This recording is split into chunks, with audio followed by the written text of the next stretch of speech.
बहुत समय पहले की बात है। एक सुंदर और जादुई जंगल के भीतर परियों का एक अद्भुत संसार बसता था। इस जंगल का नाम परीलोक था।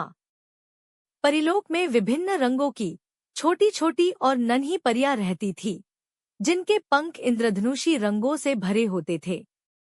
ये परियां दिन भर नाचती गाती, फूलों से दोस्ती करती और पेड़ों पर झूलती थी। परियों के इस संसार में हर कोई खुश था, पर उनमें से एक परी थी जिसका नाम परिमाया था। वह बाकी परियों से कुछ अलग थी, क्योंकि वह केवल अपने जादू से ही नहीं, बल्कि अपने साहस और दयालुता से भी जानी जाती थी। परिमाया की एक खासियत थी कि वह हमेशा कुछ नया और अनोखा करने की चाह रखती थी। उसे यह जानने की बहुत इच्छा थी कि परीलोक के बाहर की दुनिया कैसी है। उसने कई बार अपनी रानी परिमाता से इसके बारे में पूछा था, लेकिन परिमाता ने हमेशा उसे यही समझाया था कि परीलोक के बाहर का संसार खतरों से भरा है और परियां वहां सुरक्षित नहीं हैं। परिमाया ने परिमाता की बात मान ली थी, लेकिन उसके दिल में हमेशा यह जिज्ञासा बनी रहती थी। एक दिन परिमाया अपनी सहेलियों के साथ एक पुराने वृक्ष के पास बैठी थी। तभी उसे एक अजीब सी आवाज सुनाई दी। वह चौकन्नी हो गई और ध्यान से सुनने लगी।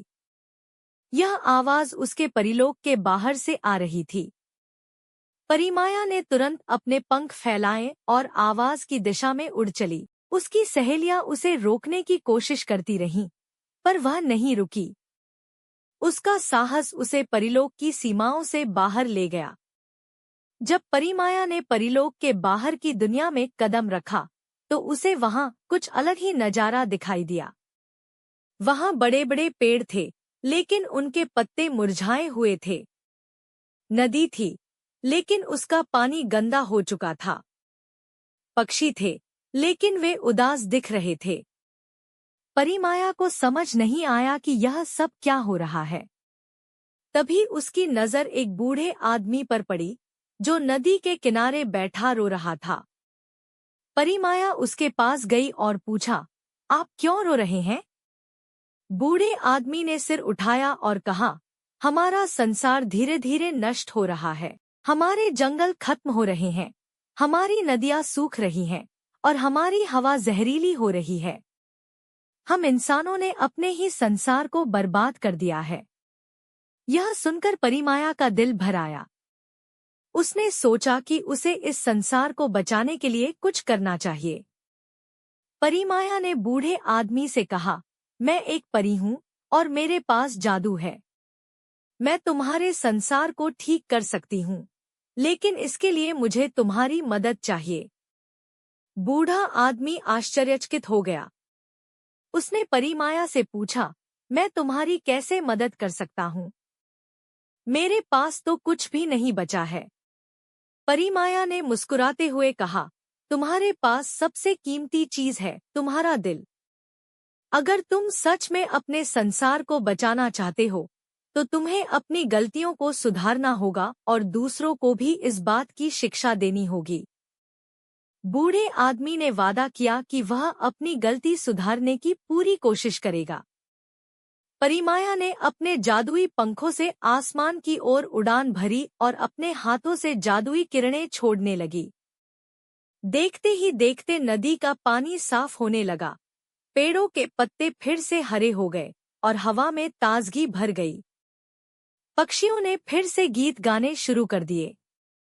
पूरा जंगल फिर से जीवित हो गया था। बूढ़े आदमी ने यह सब देखा और उसकी आंखों में आंसू आ गए।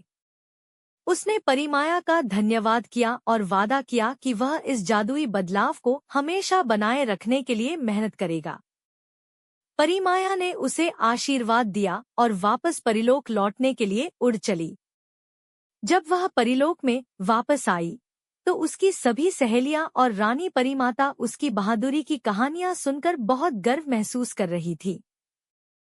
परिमाता ने परिमाया को गले लगाया और कहा, तुमने साबित कर दिया कि परियों का जादू केवल उनके पंखों में नहीं, बल्कि उनके दिल में होता है। परिमाया की इस साहसिक यात्रा के बाद परिलोक की परियों ने भी यह समझ लिया कि जादू का सबसे बड़ा रूप दया, साहस और मदद की भावना में छिपा होता है। परिमाया अब परिलोक की सबसे प्रिय परी बन गई थी और उसकी कहानी आज भी परिलोक के बच्चों को सुनाई जाती है।